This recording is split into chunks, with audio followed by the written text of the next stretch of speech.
literally always forget to record, so I was gonna do like get ready with me to go out for the day or whatever, but I completely forgot. But anyways, we're at the library. I'm gonna return my books. I just wanted to talk about my books that I had picked up and read. I got 3 of them. These are the 2 that I read. The Husbands. This one was actually really good. Honestly, like, I picked it up because I liked the cover of it. I thought it was cute. And it looked like, I don't know, like 50s style to me or something. And it was actually set, like, modern, I guess you'd say. It was actually set in, like, today's day. But basically, she has, like, yeah, baby. So she has 212 husbands because her addict is magic.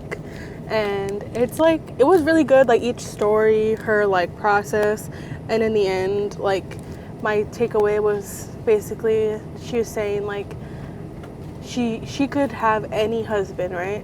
But she's gonna be like picking apart each one and like being like, no, this one is not like perfect, this one doesn't do this or that. I don't know, you know what I mean? Like she's gonna pick it apart. She's never really gonna find the perfect husband. So she just decides to herself, like, she needs to let the, not necessarily the universe, because I guess her addict is the one doing all the magic, like creating the husbands. They are real people though, like when in her other lives, she sees some of them. And also at one of her husbands, she is like, she like falls in love with, basically she falls in love with this guy. They go to a wedding together, and then when they get home, the husband's like, I want to look at our wedding album, like, I don't know, it's like nostalgic, right? And he goes into the attic to get the album, and then he's gone, because when they go in the attic, they basically switch to like a new husband. So she basically is like devastated that she lost this guy, and she goes out of her way in another life to like go, she finds that I think he's in Colorado, and so she flies out to Colorado and is like, he's a realtor, and she's like sets up a meeting with him to like look for a house or something. And then she basically, it's like so embarrassing everything that she does, but she's basically like trying to make sure that they connect, and like she wants it to happen, but he is like really rude to her. Yeah, and so she like moves on from there, and it's just like also another, I don't know, like lesson or something to me that's like just talking about when you really want something to work out and like you're doing all of this like basically crazy stuff to make it work. Sometimes just take the signs, like it's not gonna work. And that goes for anything in life. But anyways, so yeah, I really liked this book. And then the next one I read was this one, The Other Mothers. And I actually stayed up till 2 a.m. the other night, like 2 nights ago, reading this. I literally read for like an hour and a half, laying in bed with my little book light. Anyways, this book was really good. It was like basically about like a woman who starts putting her son into a play group, and she meets these really, really wealthy moms. And then she's also working on a case about a nanny that ended up dying. Like, she's pretty sure it's murder. And so then she finds out that one of the moms was actually the nanny's employer. And so it's like it all unravels from there. And it's honestly really, really good. It's like so crazy. You know, like groups of women and like gossiping and like just being like suspicious what they do for one another, basically, because one of the women in the group, she's the one that ended up being the killer and plotting like absolutely everything, just because her husband was a bad person and he got accused of a lot of like assault. And so her husband was going to lose his job and she needed money, so she like did this whole plot to make sure that they weren't gonna become poor. So the third book is The Drowned, and I actually almost forgot. I only got to page 35. These books were due on Tuesday. It's Thursday. So I just decided, normally like I'm a really bad library goer and I keep my books for like forever. Okay, so The Drowned, I started reading it, got to page like 35. It's not bad, it's good, but it seems really complicated. And I don't know if I'm like, maybe because like the one I read before, The Other Mothers, was a little complicated in a way. But I don't know, I do like these kinds of books, but I'm just going to return it and come back to it There are a few books that I've done this to already. Well, maybe like 1 or 2. And I did pick it up the time before this that I came to the library. I picked up 1 book that I had returned because I had it forever. But I'm just going to return this one and then go get another set. I don't know if I'm going to do 3 or just do 2. The thing is, like, I look through the books and I find one and I keep looking and I find another and then I keep looking and I find more. And so I have to kind of limit myself. Like, no, the books will be here when I come back, right? But I just don't want to, I never make a list. I literally just look through the news section and then pick out, like, ones that I like. But yeah. And so I've got my little Trader Joe's tote bag. I actually have a different bag that I like to use when I come to the library. It's a Alice in Wonderland, like the old Alice in Wonderland drawing. But I could not find it today, so I was like, oh well, the Trader Joe's tote bag will work. And then I did get myself just an iced coffee from Starbucks. I wanted to go somewhere, but she keeps dropping her balloon back there. Okay, my camera just fell because I'm silly.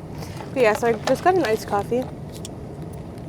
I wanted to go somewhere, but sometimes, like I'm already going to the library, and there's no like really good coffee shops around me. Even, like, I don't know, I go and I'm just like, yeah, like, I don't know. Starbucks is just like a classic, you know? And the iced coffee is just a classic. That's what I mean. Like, I don't really get, like, their other drinks there. And then also at Starbucks, they ended up giving me a free ham and Swiss baguette. I've never had that before. But it's pretty good. Okay, I'm back home. This is my outfit of the day. I'm wearing this vest. It's actually Free People. And then this is actually a dress that I got the other day at Eco Now as well. And then my shirt is just Wild Fable from Target from, like, I don't know, 3 years ago. And then I'm wearing my Rothy shoes. Okay, let's show the haul. Let me start with the books I bought. They have like a little bookshop there. The kids' books are so cheap, even the adult books. Oh, actually, let me go. Actually, no, I'll wait. I want to check which Harry Potter books we have because they have some there. Some are missing covers. One of them, I don't remember if we have or not. I'm pretty sure we do. I've accidentally bought 2 of the same one from there before, and I always forget. I just want to take a picture of it so that way I can remember when I go and check if they have it. But the first book I got is this Aladdin, the Genie's Tale. This one called An Anteater Named Arthur. I liked the illustrations in it. I just thought that they were cute. I also love books that are like old, not necessarily like a modern book. It's called Saucy. Look at all those words. But I thought it was so cute, and that was only 50 cents. The one before was only 75 cents. Of course, I had to pick up this one. I love these Frances books. They got a lot of words, but they're so funny to me. They're so cute. I love the drawings. I love the way Frances and her family looks. Another, like, older one called Giant John. And this one's so cute. I just love the, I don't know, older books, older style. It's so cute. The Most Thankful Thing. Like, skim through it, and it's called The Most Thankful Thing. They're going through the mom's memories, and at the end of the book, she's basically saying, like, even though I did all of these things in my life before you, you're still, like, the most thankful thing. How adorable is that?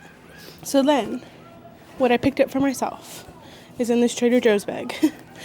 I only got 2 books. Aunt Kind.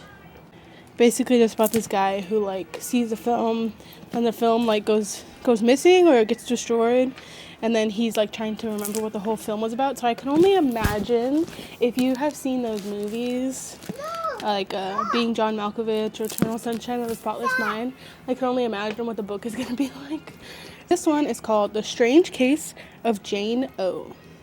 And this one is basically about a mom who, like, just had her baby, and then she goes missing, and she shows up again, and she doesn't remember anything about, like, what had happened when she went missing. And I don't know, it just sounded interesting. So yeah, and I only got 2 because this ant kind one is honestly pretty big, and the Jane O one is like maybe half the size or smaller than half the size. But yeah. Okay, my bookshelf is literally a mess right now. I've tried to organize it, but whatever. So, okay, I'm missing number 1 and number 4. I don't remember what they are, but I'm pretty sure this was the one. And the Chamber of Secrets. Yeah, I'm pretty sure that was the one that they had there. So it's a good thing I didn't get it. But yes, I've bought number 5 twice. So if one of my friends or family is looking for number 5, or you just want it, let me know. But yeah, and I also okay, this is Marcy's section of the bookshelf. Don't judge me. I literally organize it once a week. She just loves to go through all her books.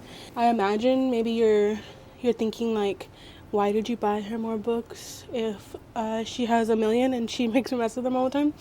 But honestly, I have read all the books already. I enjoy reading her new books, and then also I regularly kind of go through her books and like pick out ones that maybe we don't really read or like she doesn't really seem that interested in, and I get rid of them. I just recently got rid of a bunch of them, and I think it might be time again to like reorganize. I also really love collecting books like these, like For the Love of Lucy, The Sopranos, A Family History, all of these ones. These are so cool. Oh, and this Dr. Seuss one is so cool, actually. You're only old once. And it's basically like an adult Dr. Seuss book, and it's pretty funny. But yeah, and I have like some magazines down here. And on my shelf all the way up here, I actually have a little collection of like artist books. Let me know what your like favorite book genre is or are, if you have a few. I think I have a few. I don't know though. Like I like mystery, but I like mystery of all kinds. Like I like a whodunit, you know, a murder mystery. Yeah, so anyways, let me know what your favorite book genre is, or if you have book recommendations, but good ones, honestly. I've read like the Colleen Hoover books. They're not really my cup of tea. They're not like absolutely horrible, but I don't know. I do like a book like that every now and then. Like there's some books by Eileen Hinderback or something like that. It's like the summer in Nantucket, and I don't remember, something like that. I do kind of like books like that where it's like something like cozy and warm and like I don't know. And I also do like reading what's his name now? I was about to say Nicolas Cage. Nicholas Sparks. That's his name, right? And I was actually so close to picking up one of his books today, but ended up passing on it because, I don't know, I have to be in the mood for them. And I'm always in a mood for a mystery book, but I have to be in the mood for something that is cozy like that. I'm trying to think, like, what other books have I read recently? I don't know, even the last book I read before this batch was called In the Dark or something like that. That one was really good too. I should actually look it up and put it on screen here and tell you that that one was really good. It was about like one little boy goes missing, and then like years later the friend that he was with when he went missing, it's basically about like how he like handles it, like he still deals with like the trauma of it, and it's about like ghosts and stuff, and I don't know, it was really good. I liked it. I like when things are a little more, like when I can't necessarily like predict what's going to happen, right? Like in the other book, The Other Mothers, I thought I knew like what was going to happen, and then it was like a whole different scenario from what I thought I knew. I really like giving summaries of books. When I was younger, my nana would always ask me, like first she would give me like a bunch of books to read, and then she would always just ask me about like books that I've read and like tell me to give her a whole summary. And I would literally give her like the whole summary of the book. And I remember she'd always tell me like, wow, you're so good at that. And I don't know. So if you like that, like a summary of the books, I will. But if you're also, I don't know, are you going to read these books? I don't know. Maybe I give a summary that's giving away too much information. Maybe I should just give a summary that's like literally inside the books, like on the front page right here. But I don't know. I like to tell the story. So let me know if you like that, because I do enjoy like giving a book summary, telling somebody about the book that I'm reading. But yeah, like I said, let me know in the comments what your favorite genre of books are, or what's the last book you read, when is the last time you read a book. I think that everyone should pick up a book to read, even if like it's not like a competition or anything, like you gotta read it, in 3 days or something. But I think reading is really good for you, like just instead of, I don't know, scrolling on your phone or doing something like, it's kind of mindless, and it gets you like I feel like people choose to scroll on their phone and stuff to kind of like escape. And to me, reading a book is a form of escaping. It is really like relaxing to me. I really do enjoy like sitting down and reading. And I've been trying to put that as a priority before picking up my phone to escape. And of course I do still scroll on my phone a lot, but I'm really trying to like lean into just reading rather than scrolling on my phone. So like right now, instead of scrolling on my phone, I'm going to go ahead and read. So I hope you implement some of that practice into your life too. Read something. It's good for you. Okay, thanks for watching. Bye.